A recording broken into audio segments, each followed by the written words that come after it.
जय श्री कृष्णा। मित्रों, एक बैल ने कुत्ते को बताया कि हमें पिछले जन्म के कर्मों का फल कैसे मिलता है। मित्रों, आज की जो कहानी है वह बहुत ही ज्ञानवर्धक और प्रेरणादायक है, इसलिए इसे पूरा जरूर सुन लेना, क्योंकि यह आपको जीवन में बहुत कुछ सिखाएगी। कहानी अच्छी लगे तो वीडियो को लाइक और चैनल को सब्सक्राइब अवश्य कर लेना। कमेंट बॉक्स में लिखिए जय श्री राधे कृष्ण। तो आइए कहानी शुरू करते हैं। दोस्तों, एक बार की बात है, एक ब्राह्मण के घर में एक बैल और एक कुत्ता रहते थे। दोनों ही अपनी अपनी जिम्मेदारियों को पूरी निष्ठा से निभाते थे। उनके कार्यों से ब्राह्मण को कभी कोई शिकायत नहीं होती थी। एक दिन ब्राह्मण अपने घर पर अपने पिता का श्राद्ध कर रहा था। श्राद्ध के लिए खीर बनाई जा रही थी, लेकिन उसमें एक सर्प ने विष उगल दिया और यह सब उस कुत्ते ने देख लिया। ये देखकर उस कुत्ते ने सोचा कि अगर लोग इस खीर को खा लेंगे तो उनकी जान को खतरा हो सकता है। उसने लोगों को बचाने के लिए खीर में अपना मुंह डाल दिया ताकि लोग इसे खराब समझकर न खाए। कुत्ते ने अच्छा सोचकर यह काम किया था, लेकिन लोगों को उसकी यह नियत समझ में नहीं आई। उन्हें लगा कि कुत्ते ने जानबूझकर खीर खराब की है। गुस्से में आकर उस ब्राह्मण ने कुत्ते को बुरी तरह से मारा पीटा, जिससे उसकी एक टांग टूट गई। दुखी होकर कुत्ता अपने मित्र बैल के पास गया और उसे पूरी घटना सुनाई। कुत्ते ने पूछा, मित्र, मैंने तो ब्राह्मण के लिए अच्छा काम किया, फिर भी मेरी टांग क्यों तोड़ी गई?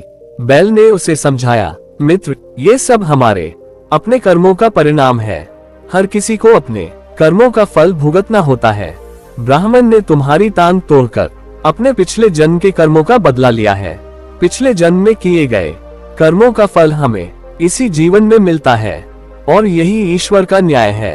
हे मित्र, मैं तुम्हें एक कहानी सुनता हूँ, जिससे ये स्पष्ट होगा कि पिछले जन्म के कर्म इस जन्म में कैसे फलते हैं। फिर बैल कुत्ते को कहानी सुनाते हुए कहता है, हे मित्र, एक नगर में एक राजा रहता था जो माँ भगवती का अनन्य भक्त था। वह दिन रात उनकी आराधना करता, व्रत पूजा करता और माँ भगवती के चरणों में समर्पित रहता। उसके पास धन दौलत, भगवान की दया से सब कुछ था, परंतु उसके पास कोई संतान नहीं थी। यही बात उसे बहुत दुखी करती थी। एक रात उसकी भक्ति से प्रसन्न होकर माँ भगवती उसके सपने में प्रकट हुई और उसे 2 बेटियों का आशीर्वाद दिया। कुछ समय बाद राजा के घर एक बेटी का जन्म हुआ। इस खुशी में राजा ने पूरे नगर में भोज का आयोजन किया और अपनी बेटी की कुंडली बनवाने के लिए ज्योतिषियों को बुलाता है। सभी ज्योतिषियों ने बताया कि ये कन्या अद्वितीय है, ये साक्षात देवी है। ज्योतिषियों ने राजा की बेटी का नाम सुलेखा रखा और कहा कि यह जहाँ भी जाएगी खुशियाँ लेकर आएगी। कुछ समय बाद एक सोमवार को राजा के घर दूसरी बेटी का जन्म हुआ। राजा ने उसी उत्साह से ज्योतिषियों को बुलाया, परंतु इस बार ज्योतिषी थोड़े चिंतित हो गए। राजा ने कारण पूछा तो ज्योतिषियों ने बताया कि ये कन्या उनके जीवन में दुख लाएगी। तब राजा ने पूछा, ऐसा क्यों? फिर ज्योतिषियों ने बताया, राजन, ये दोनों बेटियां सुलेखा और सुलोचना इंद्रलोक की अप्सराएं थी। इनके पूर्व जन्म के कर्म ही इनके वर्तमान जीवन का आधार बन रहे हैं। पूर्व जन्म में सुलेखा बड़ी बहन थी और सुलोचना छोटी बहन। एक दिन दोनों बहनें धरती पर भ्रमण करने आई और वहां उन्होंने एकादशी का व्रत रखा। सुलेखा ने सुलोचना से कहा कि बाजार जाओ और ताजे फल लाओ, पर ध्यान रहे व्रत का पालन करना, कुछ खाना मत। सुलोचना बाजार गई, परंतु वहां मछली के पकौड़े देखकर उसकी भूख नियंत्रित न हो सकी। उसने वह मछली के पकौड़े खा लिए और फल लेकर लौट आए। जब सुलेखा को ये पता चला कि उसकी बहनें ने मछली खाई है, तो वह क्रोधित हो गई और गुस्से में आकर उसने सुलोचना को छिपकली बनने का श्राप दे दिया। अब सुलोचना छिपकली बन गई और जंगल में रहने लगी। उसी जंगल में ऋषि दुर्वासा अपने शिष्यों के साथ तपस्या कर रहे थे। उनके शिष्यों में से एक शिष्य बहुत घमंडी था। वहां अपने कमंडल में पानी भरकर तपस्या करता था। एक दिन उस कमंडल से गाय घायल हो गई। ऋषि दुर्वासा ने जब ये देखा कि गाय को घायल कर दिया गया है, तो उन्होंने अपने घमंडी शिष्यों को आश्रम से बाहर निकाल दिया। कुछ दिनों बाद गौमाता पर हुए अत्याचार के पाप को कम करने के लिए ऋषि दुर्वासा यज्ञ कर रहे थे। तभी घमंडी शिष्यों ने यज्ञ को विफल करने का षड्यंत्र रचने की सोची। वह घमंडी शिष्य पक्षी का रूप धारण करके यज्ञ स्थल पर जा पहुंचा। उसने यज्ञ में बनाए जा रहे भोजन में मरा हुआ सांप डाल दिया ताकि भोजन दूषित हो जाए और यज्ञ में उपस्थित लोग बीमार पड़ जाए। उसकी योजना ये थी कि इस घटना से यज्ञ विफल हो और ऋषि का मान घटे। यज्ञ स्थल के पास सुलोचना थी, जो अब छिपकली बन चुकी थी। वो पेड़ पर बैठी हुई यह सब देख रही थी। उसे तुरंत ये समझ में आ गया कि यदि भोजन दूषित हुआ तो इससे बड़ी संख्या में लोग बीमार पड़ सकते हैं या मर सकते हैं। छिपकली यानी सुलोचना ने लोगों की जान बचाने के लिए जानबूझकर उस भोजन में छलांग लगाए और उसे खराब कर दिया। जब लोगों ने देखा कि भोजन में छिपकली गिर गई है तो वे बहुत गुस्सा हुए। उन्होंने छिपकली को कोसना शुरू कर दिया, लेकिन जैसे ही भोजन की जांच की गई उसमें से मरा हुआ सांप निकला। तब सबको समझ में आया कि छिपकली ने भोजन में जा। पंडितों ने बताया कि छिपकली के अच्छे कर्मों के कारण वह अगले जन्म में एक राजा के घर बेटी के रूप में पैदा हुई। सुलेखा ने दूसरा जन्म तारामती के रूप में लिया और उसने अयोध्या के राजा हरिश्चंद्र से विवाह किया। लेकिन सुलोचना का जीवन फिर भी आसान नहीं था। उसकी कुंडली देखकर पंडितों ने राजा से कहा कि ये कन्या अपशकुनी है और इसके कारण राज्य में संकट आ सकता है। उन्होंने राजा को सुझाव दिया कि वह इस कन्या को मार दे। राजा, जो धर्मात्मा और न्यायप्रिय थे, उन्होंने इसका विरोध किया क्योंकि वह किसी बेटी को मारना पाप समझते थे। तब पंडितों ने सुझाव दिया कि एक संदूक में सोना चांदी रखकर इस कन्या को उसमें बंद कर दे और संदूक को नदी में बहा दे। कोई न कोई सोना चांदी देखकर इस संदूक को बाहर निकालेंगे, जिससे कन्या की जान बच जाएगी। राजा ने ऐसा ही किया। उन्होंने सोना चांदी और अपनी बेटी को एक संदूक में बंद किया और उसे नदी में बहा दिया। वह संदूक बहते बहते काशी के पास पहुंच गया, जहां एक हरिजन ने उसे देखा। वह संदूक को बाहर ले आया और जब उसने उसे खोला तो उसमें एक सुंदर कन्या को देखकर वो चकित रह गया। उस हरिजन के अपने बच्चे नहीं थे, इसलिए उसने उस कन्या को अपनी बेटी के रूप में अपनाया। उसने और उसकी पत्नी ने उस बच्ची को बड़े ही लाड प्यार से पाला पोसा। उन्होंने उस लड़की का नाम राजश्री रखा। राजश्री नाम इसलिए रखा कि वह संदूक में बहुत सारा धन सोना चांदी लाए। बड़े होने पर राजश्री की शादी हो गई।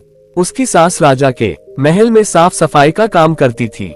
एक दिन राजश्री की सास बीमार पड़ गई, इसलिए उसे अपनी सास की जगह राजा के महल में काम पर जाना पड़ा। राजश्री को ये पता नहीं था कि वह जिस महल में काम कर रही है वहाँ की रानी सुलेखा उसकी पूर्व जन्म की बहन है। जब रानी सुलेखा ने राजश्री को देखा तो वह चौंक गई। उन्होंने उसे पूर्व जन्म के पुण्य कर्म से पहचान लिया। रानी ने राजश्री से कहा कि तुम मेरी बहन हो। तुम्हें पिछले जन्म में एकादशी व्रत के दिन मछली खाने के कारण छिपकली बनने का श्राप मिला था। अब तुमने मनुष्य जन्म प्राप्त कर लिया है। फिर रानी सुलेखा ने राजश्री को सलाह दी कि अब तुम माँ वैष्णो देवी की पूजा करनी चाहिए। उनकी भक्ति से तुम्हारी सारी इच्छाएं पूरी हो जाएंगी। राजश्री ने माँ वैष्णो देवी से एक बेटे के लिए प्रार्थना की और कहा, यदि मेरी मनोकामना पूरी हुई तो मैं अपने घर में माँ वैष्णो देवी की पूजा और जागरण करवाऊंगी। उसने ऐसा ही किया। कुछ समय बाद पूजा करना छोड़ दिया। कुछ साल बाद राजश्री का बेटा गंभीर रूप से बीमार पड़ गया। उसे चेचक हो गया। राजश्री बहुत परेशान होकर अपनी बहन सुलेखा के पास गई और उससे अपनी समस्या बताई। रुको, तुरंत माँ वैष्णो देवी के मंदिर गई और पुजारियों से कहा, कृपया आप मंगलवार को मेरे घर आकर जागरण करिए। पुजारियों ने कहा वह 5 रुपए लेकर मंदिर में ही जागरण करवा देंगे। राजश्री ने पुजारियों से कहा कि वे उसके घर आकर जागरण करें। तब पुजारियों ने कहा, हम केवल तभी तुम्हारे घर जागरण करने आएंगे जब रानी सुलेखा भी उसमें शामिल होंगी। राजश्री ने अपनी बहन सुलेखा को निमंत्रण दिया और उसे सारी बात बताई। रानी ने जागरण में शामिल होने का वादा किया। जब राजश्री पंडितों से बातें कर रही होती है तब एक नाई उनकी बातचीत सुन लेता है और राजा को खबर दे देता है। राजा ने सोचा कि वह नीची जाति के घर जागरण में नहीं जाएंगे, ये हमारे कुल और परंपरा के खिलाफ है। उसकी प्रार्थना से राजा को नींद आ जाती है। रानी सुलेखा ने रस्सी बांधकर महल से उतरकर राजश्री के घर जाकर माँ वैष्णो देवी जागरण में शामिल होने का निर्णय लिया। राजश्री के घर जाते वक्त रास्ते में रानी सुलेखा का रेशमी रुमाल और एक कंगन गिर जाता है। जब राजा की नींद खुली और उन्होंने रानी को महल में नहीं पाया तो वह गुस्से में उनकी खोज में निकल पड़े। रास्ते में राजा को रानी का रेशमी रुमाल और कंगन मिला। वह राजश्री के घर पर पहुंचे और चुपचाप जागरण स्थल पर बैठ गए। जागरण समाप्त होने के बाद सभी को प्रसाद बांटा गया। रानी सुलेखा ने अपने हिस्से का थोड़ा सा प्रसाद राजा के लिए बचा लिया और कहा, जब तक मैं प्रसाद नहीं खाऊंगी कोई भी प्रसाद नहीं खाएगा। फिर रानी अपने हिस्से का प्रसाद सबके सामने खाती है। फिर जागरण होने के बाद रानी अपने महल के लिए लौट जाती है। महल लौटते वक्त राजा ने रानी को देखा तो उन्होंने रानी को रोककर उससे पूछा कि उसने नीची जाति के घर का प्रसाद खाकर खुद को अपवित्र कर लिया है और मेरे लिए भी प्रसाद रखा है जिससे मुझे भी अपवित्र कर रही हो। फिर जब राजा ने रानी के झोले में देखा तो उसमें प्रसाद की जगह फूल, चावल और सुपारी थी। इस चमत्कार को देखकर राजा हैरान रह गए और रानी को लेकर महल पहुंचे। रानी ने बिना माचिस के मां वैष्णो देवी के समक्ष दीपक जलाकर राजा ने अपने पुत्र की बलि देने का साहस दिखाया। राजा और रानी की भक्ति और त्याग से प्रसन्न होकर मां भगवती दुर्गा शेर पर सवार होकर प्रकट हुई। उन्होंने राजा के पुत्र को पुनः जीवन दान दिया। राजा ने मां दुर्गा की पूजा की और अपनी गलतियों की माफी मांगी। मां दुर्गा ने राजा को खुश रहने का आशीर्वाद दिया और अंतर ध्यान हो गई। राजा, रानी और राजश्री भी देवलोक चले गए। मित्रों, हर व्यक्ति को अपने कर्मों का फल मिलता है, चाहे वह इस जन्म में मिले या अगले जन्म में। इसीलिए हमेशा अच्छे कर्म करें। दोस्तों, इस कहानी से हमें यह महत्वपूर्ण सीख मिलती है कि हमारे अच्छे और बुरे कर्मों का परिणाम हमें अपने जीवन में अवश्य भोगना पड़ता है। ये परिणाम कभी तुरंत सामने आ सकता है तो कभी भविष्य में, लेकिन कर्मों का फल हमें हर हाल में भुगतना ही पड़ता है। इस वीडियो को अपने दोस्तों के साथ भी शेयर करें। कमेंट बॉक्स में लिखिए जय श्री राधे कृष्ण। तो मिलते हैं अगले वीडियो में। तब तक के लिए आप अपना ख्याल रखें। धन्यवाद।